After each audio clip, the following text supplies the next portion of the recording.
I'm Abby Rose and I'm a 16-year-old girl diagnosed with Asperger's syndrome.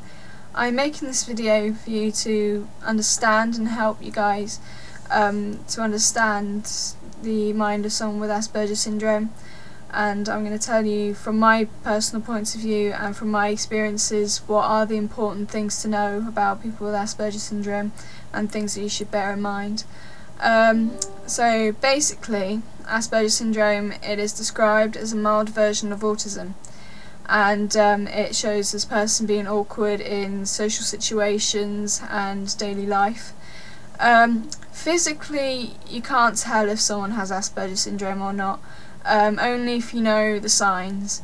But if you saw me walking down the street, you wouldn't know if I had Asperger's syndrome or not by the way I look, only by like fidgeting and eye contact, basically, because my little brother has autism, and he has problem with contact as well, because he always moves, he fidgets, and his hands always move, and eye contact, he finds very hard to look at people in the eye, and which makes some people think he's not listening, or that I'm not listening when I do exactly the same thing, when it's not. It's just we find it hard to look at people, and we're still listening most of the time, but we just can't look while they want us to talk to them, while they're trying to talk to us. I remember one time when I was at school, I think I was getting told off or something, and a teacher said, "Look at me," and I remember I couldn't, and I didn't understand why I couldn't look at them right in the eye and see them. But it wasn't me doing it on purpose, it was Asperger's taking over for me, which it does a lot of the time. But contactly, we're in contact with people. People with Asperger's syndrome have a thing about obsessions with things. I mean, when I moved to my secondary school, I got a lot of stick by a lot of people by my obsessions being so obvious to everybody.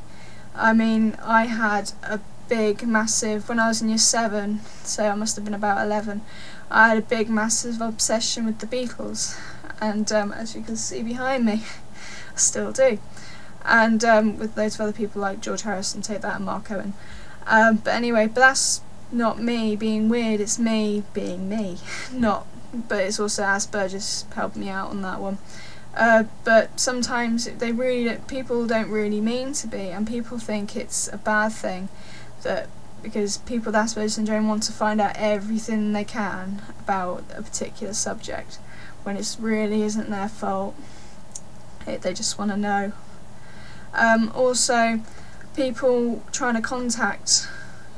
with Asperger's syndrome trying to contact with everybody else, they can't read facial expressions too well, and they find, like, when I'm trying to talk to people, I find it a lot of the time, I'll be in the middle of a conversation and I'd stop and think, are they listening? Do they care? You know, do they want me to leave? Are they just trying to be nice to me, or what are they thinking? I really want to think. I think they know. When I look at them, I think I know what they're thinking, but a lot of the time I'm wrong. But that a lot of the time is a rejection impulse, and I go, right, I'm going, I'm off. I'm going to go and sit in the library, or I'm going to go get my headphones, plug in, sit down and wait for someone to talk to me, a lot of the time. But then that becomes very isolating because people don't know what to do, so they just kind of leave me to it, and then it becomes isolation, which is much harder a lot of the time. But yeah, also, this, on a more positive note, people with Asperger's syndrome find routines comforting, like really comforting. I mean, every single weekday at 7 PM I click onto E4 and I watch Hollyoaks. Every weekday, you know. But that's, you know, solid every week, same time every week. Monday I go swimming, Tuesday I go to karate, you know, things like that. So it's just things I have to do, just to keep myself stable. And but also, so that's, routines are very important. And also, concentration span is very difficult with people with Asperger's syndrome as well, because they find it very like they switch off very easily. They just switch. It's like a switch. It just goes and it's gone, and they're in a world of their own. They're walking to a different beat almost.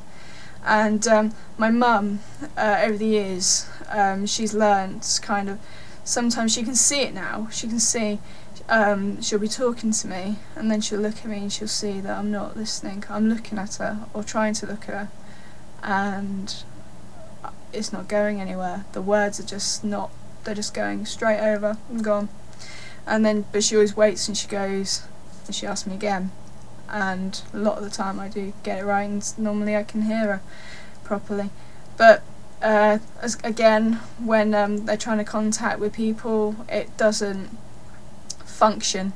Like they'll you know, it won't go.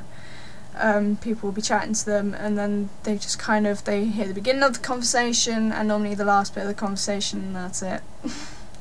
And a lot of the time the people think they're just being arrogant, or they're not, or they're hiding their boredom really well. But seriously, it's more just they really don't mean to. It's just the way they are.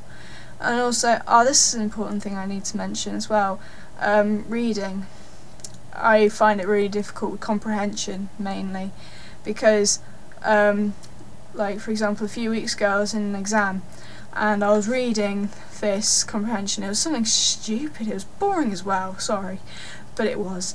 And but anyways, but then they asked me questions, and it was like I couldn't remember anything about the whole thing, and I had to go back all the way through it and read it again, because my mind is kind of like a table, so it's like that, and then only so many words can fit in until it just goes, bits fall off and stuff just goes missing, and then a lot of the time it's the important bits, and then you have to read the bit again and wait for it again.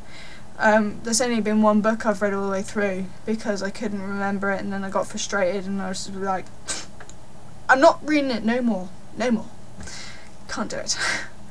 But yeah, so hopefully I've covered quite a bit there, and so yeah, so if you ever want to contact me, anybody, about any of what I've said or anything, you know, if you're someone with Asperger's syndrome and you want to talk to somebody, I'm not too far away, I'm just an email away. So yeah, bye.